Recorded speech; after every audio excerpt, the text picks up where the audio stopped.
Hello friends, welcome back to be English champion YouTube channel.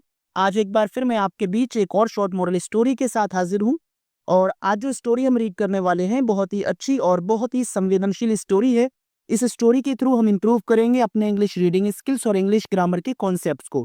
Guys, आज की story में मैं हर एक वर्ड का हिंदी मीनिंग आपको बताऊंगा ताकि आपके लिए इसको पढ़ना और समझना बिल्कुल आसान हो जाए।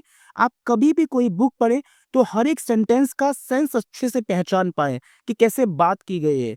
तो गाइज, इसके अलावा इसमें जो ग्रामर का पार्ट है उसको भी हम बिल्कुल डिटेल में कवर करेंगे। तो बिना देरी की स्टोरी को पढ़ना शुरू करते हैं। स्टोरी का टाइटल है द क्लेवर कैप सेलर। इसका मतलब है चालाक टोपी बेचने वाला। क्लेवर एक एडजेक्टिव पार्ट्स ऑफ स्पीच है। क्लेवर का मतलब होता है चालाक और ये विशेषता बताता है किसी नाउन या प्रोनाउन की। तो यहाँ जो कैप सेलर है वो है आपका नाउन पार्ट्स ऑफ स्पीच और ये अपने आप में कंपाउंड नाउन है क्योंकि कैप एक आपका नाउन है, प्लस सेलर भी आपका नाउन है। तो जब दो नाउन आपस में मिलकर एक नया नाउन बनाते हैं तो उसको हम कहते हैं कंपाउंड नाउन। तो इस तरह से इस टाइटल का मतलब है एक चालाक टोपी बेचने वाला। तो शुरू करते हैं। वंस अपॉन अ टाइम, एक बार की बात है। देयर वॉज, था। अ क्लेवर, एक चालाक। कैप सेलर, टोपी बेचने वाला। हु, जो। यूज टू गो, जाया करता था। फ्रॉम, से। वन विलेज, एक गांव। टू अनोदर, दूसरे गांव में। टू सेल कैप्स, टोपियां बेचने के लिए। सो दैट, ताकि। ही कुड, वो सके। मेक यानी कमा। अ लिविंग यानी जीविका या रोजी रोटी। एक बार की बात है, एक चालाक टोपी बेचने वाला जो एक गांव से दूसरे गांव में टोपियां बेचने जाया करता था ताकि वो अपनी रोजी रोटी कमा सके। अब बात करते हैं इसके स्ट्रक्चर की। यहां पर सब्जेक्ट के रूप में देयर का यूज किया है जिसका कोई भी सेंस नहीं है। यहां पर इसको सिर्फ एक इंट्रोडक्टरी सब्जेक्ट के रूप में यूज किया है। तो जब किसी भी सेंटेंस में कोई किसी के कहीं होने या ना होने की बात की जाती है तो वहां पर देयर को एक इंट्रोडक्टरी सब्जेक्ट के रूप में यूज किया जाता है। तो यहां पर तो है कि एक टोपी बेचने वाला था।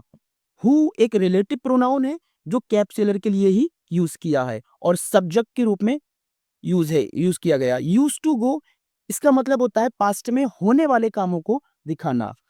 और यहाँ पर जो सो दैट है वो एक कंजंक्शन है जिसका मतलब होता है ताकि। ये किसी उद्देश्य की पूर्ति के लिए इसका यूज किया जाता है।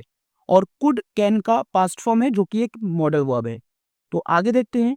One day he was passing through a forest to reach a village. One day, एक दिन।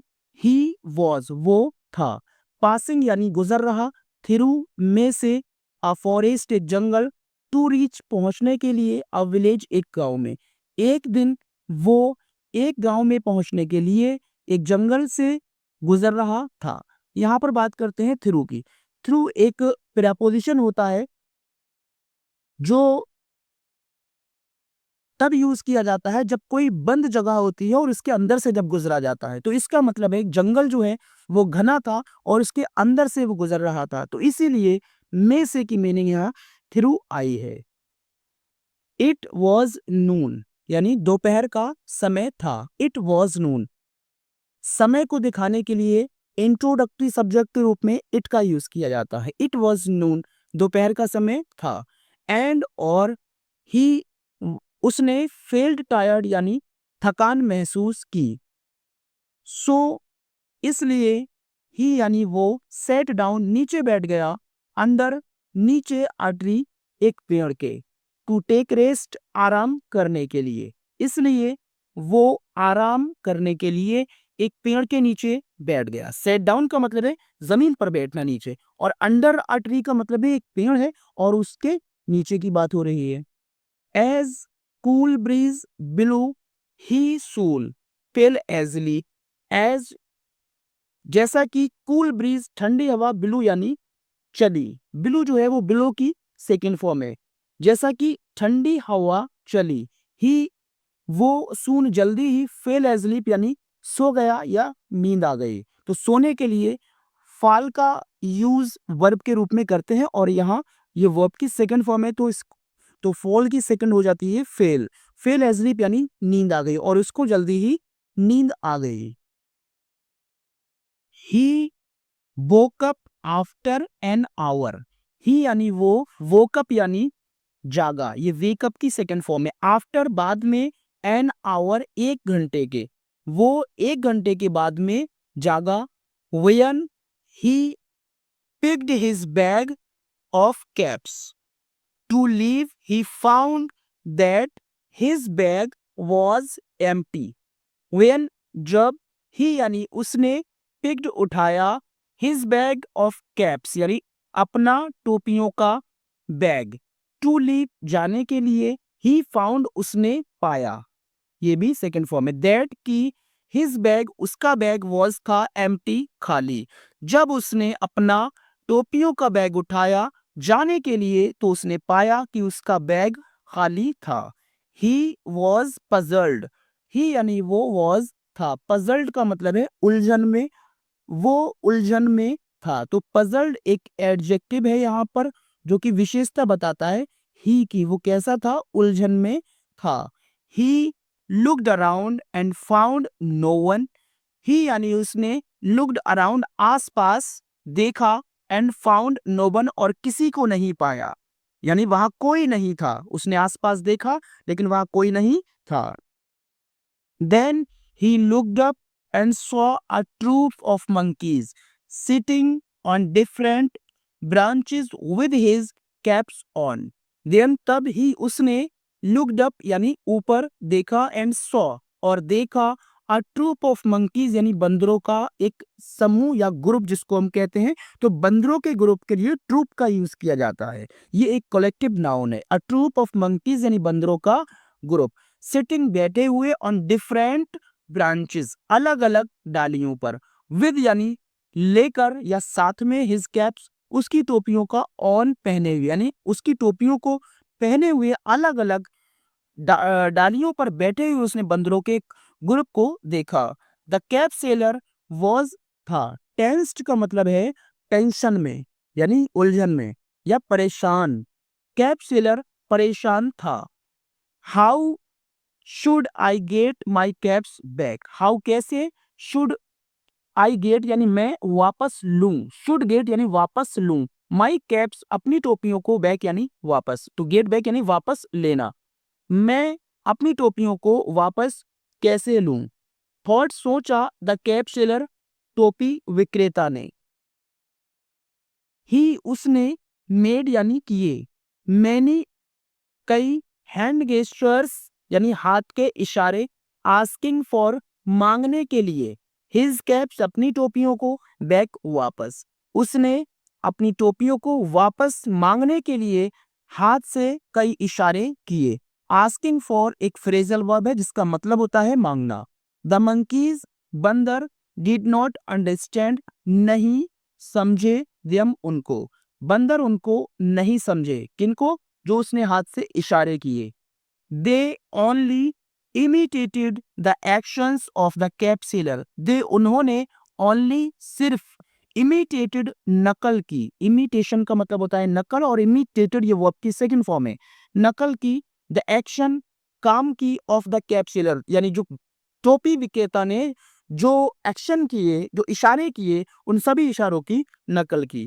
द कैप सेलर टोपी विक्रेता वॉज, हाँ, फेडअप का मतलब है निराश, फेडअप यानी बिल्कुल मुरझा गया, जिसको हम निराश कहेंगे। टोपी विक्रेता निराश था। ही यानी वो, नाउ अब, थॉट यानी सोचा, ऑफ अनोदर वे यानी दूसरा रास्ता, उसने अब दूसरा रास्ता सोचा। ही थ्रू उसने फेंका, ये थ्रो की सेकंड फॉर्म है। स्टोन्स यानी पत्थर, एट द मंकीज बंदरों की तरफ, एट का यूज किसी की तरफ के लिए किया जाता है। उसने बंदरों की तरफ पत्थर फेंके, इन रिटर्न बदले में, दे उन्होंने, थ्रू मीन्स फेंके, रॉ फ्रूट यानी कच्चे फल, ऑफ द ट्री पेड़ के, एट हिम उस पर, और बदले में उन्होंने उसके ऊपर पेड़ के कच्चे फल फेंके। द कैप सेलर, टोपी विक्रेता ने ऑब्जर्व यानी ध्यान दिया, दैट की द मंकीज, बंदर, वर थे मियरली यानी सिर्फ कॉपीइंग, नकल कर रहे, हिम उसकी, यानी टोपी विक्रेता ने इस बात को ध्यान दिया कि बंदर सिर्फ उसकी नकल कर रहे थे। This gave him an idea, और इस बात ने गेव दिया हिम उसको एन आइडिया एक विचार, और इस बात से उसके दिमाग में एक विचार आया। ही उसने टुक ऑफ यानी उतारी, टुक ऑफ एक फ्रेजल वर्ब है, टुक ऑफ मीन्स होता है उतारना। हिज ओन कैप, अपनी खुद की टोपी, एंड थ्रू इट, और इसको फेंक दिया, ऑन द ग्राउंड, जमीन के ऊपर। उसने अपनी खुद की टोपी उतारी और इसको जमीन पर फेंक दिया। द मंकीज, बंदरों ने, ऑल्सो मीन्स भी, टुक ऑफ मीन्स उतारी, देयर कैप्स, अपनी टोपियों को, एंड थ्रू दियम, और उनको फेंक दिया, डाउन, नीचे।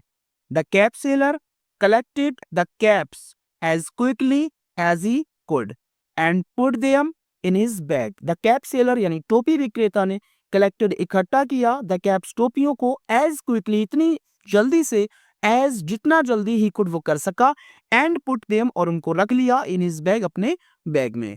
देम मीन्स तब he blew a kiss to the monkeys to be on his way back. Then means तब ही मीन्स उसने, ब्लू अ किस का मतलब होता है कि हवा में किस किया, टू द मंकीज, बंदरों को, to be on his way back, उसको वापस जाने देने के लिए। द मंकीज, बंदरों ने, ऑल्सो मीन्स भी, ब्लू किसेस एट हिम यानी उस पर हवा में किस किए। एंड और दस, इस प्रकार, द क्लेवर कैप सेलर, चालाक टोपी विक्रेता को, गॉट, मिल गई, ऑल हिज कैप्स, उसकी सारी टोपियां, बैक, वापस, एंड वेंट, और चला गया, टू द विलेज, गांव में, टू सेल दोज, उनको बेचने के लिए। और इस तरह से टोपी विक्रेता को उसकी सारी टोपियां वापस मिल गईं और वो गांव में उनको बेचने के लिए चला गया। गिस्ट यानी सार। Moral, a cool mind can think of easy solutions to complex problems. A cool mind, एक शांत दिमाग, कैन थिंक, सोच सकता है, ऑफ इजी सॉल्यूशन, एक आसान समाधान, टू कॉम्प्लेक्स प्रॉब्लम्स यानी जटिल समस्याओं का। एक शांत दिमाग जटिल समस्याओं का आसान समाधान सोच सकता है, यानी कितनी भी बड़ी समस्या हो, अगर आप अपने माइंड को कूल रखकर सोचेंगे तो आपको बिल्कुल इजी सॉल्यूशन मिल जाएगा। Presence of mind can get you out of any trouble. तो इसका मतलब है प्रेजेंस ऑफ माइंड यानी सूझबूझ। सूझबूझ का मतलब होता है यानी समझदारी से काम लेना। तो सूझबूझ कैन गेट, दिला सकती है, कैन गेट यू आउट। तो गेट यू आउट का मतलब है तुम्हें बाहर निकालना, ऑफ एनी ट्रबल, किसी भी परेशानी से, यानी सूझबूझ आपको किसी भी परेशानी से बाहर निकाल सकती है। तो गाइस, स्टोरी अच्छी लगी हो तो लाइक शेयर कमेंट कीजिए, और कोई भी क्वेश्चन हो आपका तो कमेंट बॉक्स में आप पूछ सकते हैं। Thank you for watching the video.